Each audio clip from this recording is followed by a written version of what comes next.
Welcome!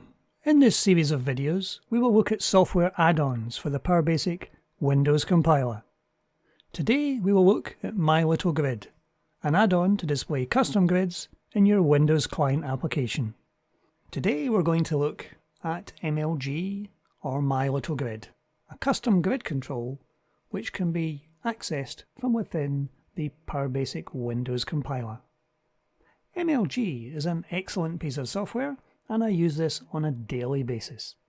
MLG was originally produced by James Clutho and is now supported by Gary Bean. The software comes in two forms, a demo version, which is freeware, and a purchase version. With the demo version, you can use a dynamic link library from your applications. For the purchase version, you get both a dynamic link library and a static link library you can compile into your own code. The Grid add-on does come with an extensive help file, which demonstrates how to use the application and the many notification messages and functions it currently supports. We're not going to get too much into the code today of how to use the MyLittleGrid, but we are going to see what it can do.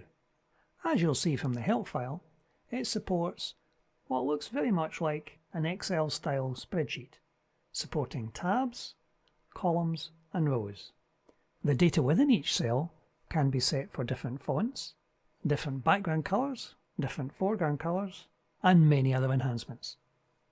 One of the demo programs that ships with the demo product demonstrates the use of multiple grids on a single screen. Drop-down lists within a cell are supported, and notifications are shown in the window below. Trapping such notifications can be useful in that you can actually track what the user is doing within your application and redirect them or stop them from making a mistake. One of the biggest challenges with writing client-facing software is to provide information to the user in a clear and concise manner.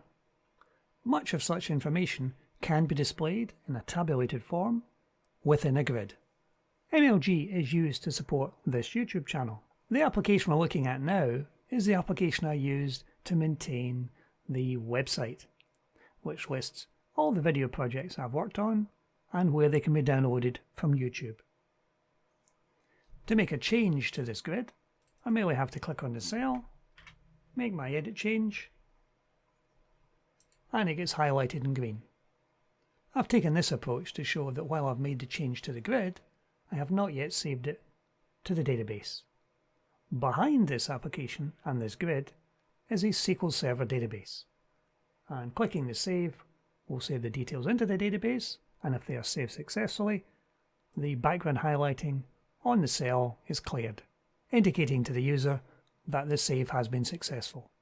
Taking this approach, it makes it quite easy to keep track of the videos. As with any spreadsheet type application, the columns can be widened,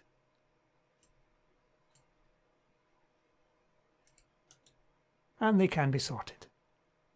And should you make a change to one you wish to revoke, right-clicking on the cell gives you the option of bringing up a pop-up menu by which you can perform other code.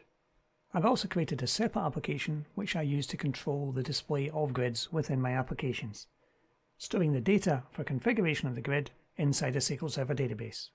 This does demonstrate that you can have checkboxes within your grid, as well as the ability to sort on a column.